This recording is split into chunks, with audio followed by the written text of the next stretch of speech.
Now it all comes down to all politics is local, and so like I don't know what barriers are going to be putting up, but Mm.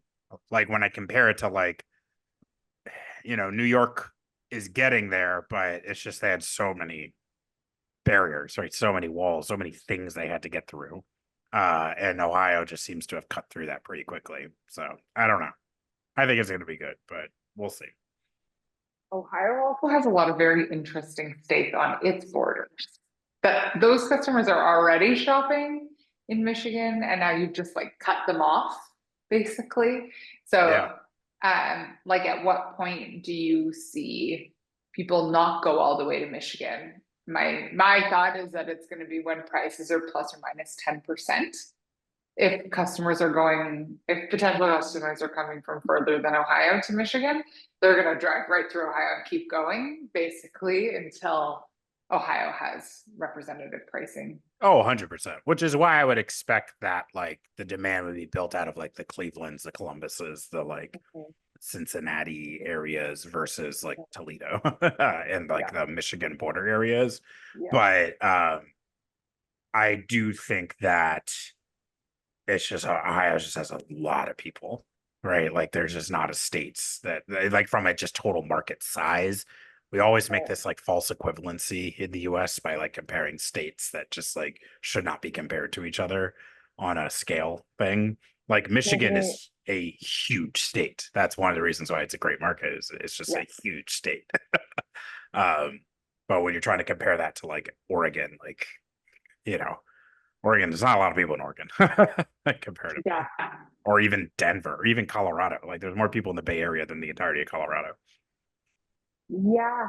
Although what's interesting is when you then layer on top, I guess, Colorado being one of the fastest growing states and that it punches above its weight class when it comes to economic activity, I guess. Like Oh low yeah, no, it population, definitely, high economic opportunity, both in and outside of the cannabis industry.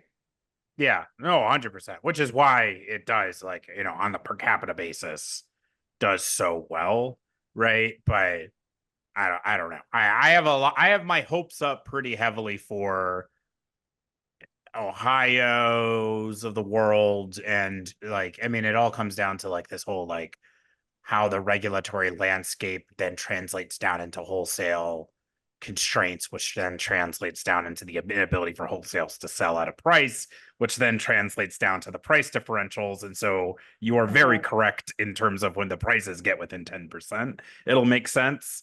I'll admit that that's a giant roll of the dice in terms of like, will there be zoning and will there be licensing and will there be approval processes that get the wholesale production within the state large enough to then command that price drop?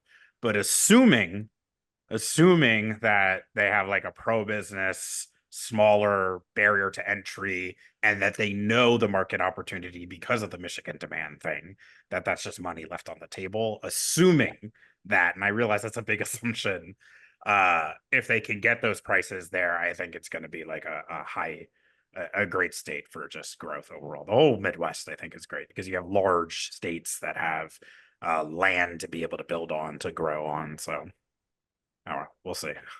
And some dispersed population. Like that's the other thing that gets like complicated as you get into the West is like you get some good population by state, but like Yeah, spread really far, which offers, I think, a different even level of opportunity when you think exactly. about store and store density and store placement, like how far are customers traveling per location. And in a lot of these places, I mean, I haven't taken a road trip through Ohio, but a road trip through Ohio, I would guess there's lots of customers that are comfortable and familiar with driving Yep. decently far distances for other basic things. Like, what's Hmm. the drive time to a grocery store in Ohio versus in New Jersey, for Or the drive example? distance. Yeah, that's the big Yeah, thing, right? yeah, Uh, I mean, and I think that we know Michigan, huge, same thing. They're driving a lot. They're used to driving a lot. I bring up the Toledo, Ohio example. The closest major airport is Detroit's airport to hmm Toledo. So hmm people from Toledo are very used to driving an hour to get to Detroit Airport, hour and a half to get to, and that's like it's like 60 miles or something like that. Maybe 50 miles. Like I could look it up, but it's like, they're driving highways with low traffic that are getting them from place to place at 60 miles an hour. So I totally agree with you. Like the willingness to get into a car and drive to do a thing is like there. So like, how can people position shops, and will the zoning allow for shops to open up with that highway access? I always say it's very enlightening when the first billboard on the border, when you cross from Ohio into Michigan, the very first billboard after welcome to Michigan is Steezy.